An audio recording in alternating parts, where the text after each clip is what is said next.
To week 5 of class. This week we're going to assess a fairly large chunk of information. We are going to be looking at two things. One the lecture will focus in on, and that's the first industrial revolution. The United States, starting around the end of the 18th century and gaining steam in the early to mid 19th century, will begin to industrialize. And what that means is that we are going to see some changes in the way in which work is done. Before, you had skilled artisans who would create things, and they'd be hired to stitch things or build things. But with the onslaught of industrialization, we're going to see some changes in the way that labor works.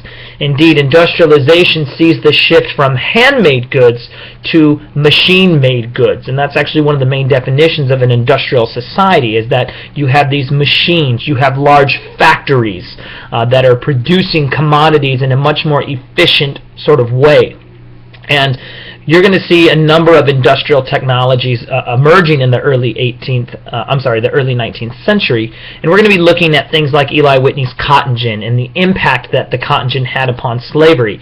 Indeed, in many ways, Eli Whitney's cotton gin really made slavery a profitable enterprise, and it allowed for slavery to increase dramatically in the United States.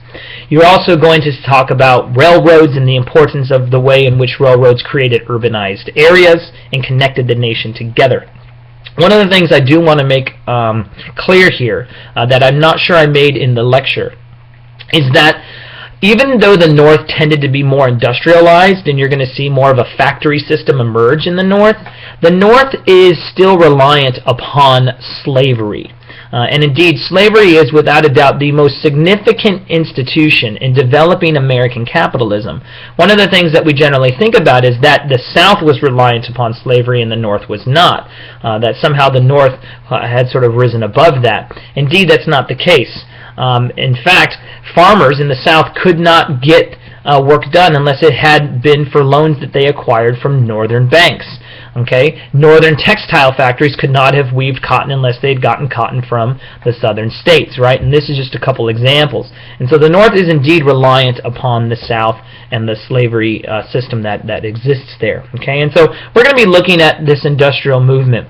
At the same time, there's also a film that I'll have you watch, and indeed I think there's a chapter in your book, I think it's chapter 12, that you're also going to read, on antebellum reform movements. The 18th century was a period in which there was a number of attempts to reform society, to change society. And we're going to be looking at reform movements like anti-slavery, women's rights, temperance, okay, among some others. And so this is an incredibly significant and important period of time. And so dive into this material, and then this week there is a discussion board question that you'll have to answer. Your main post, I believe, is due by Thursday at midnight, or 11:59 p.m. rather, and then your subsequent response to another student, of course, by Sunday. Double check those dates, though. I'm pretty sure that's what they are, but just double check on those. Okay. In addition to all that, of course, you have to also read chapter 11 in your book, in addition to chapter 12, and then, of course, the lecture and the film. So just go in and take a look at all that information. And then the last thing, of course, is we have about 4 weeks left in the semester. So be working on your paper. At this point, you should be working on that.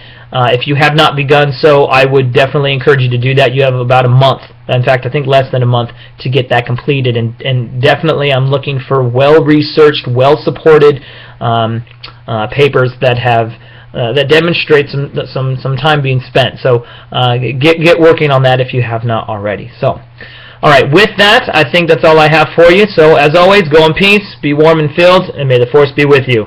Be blessed.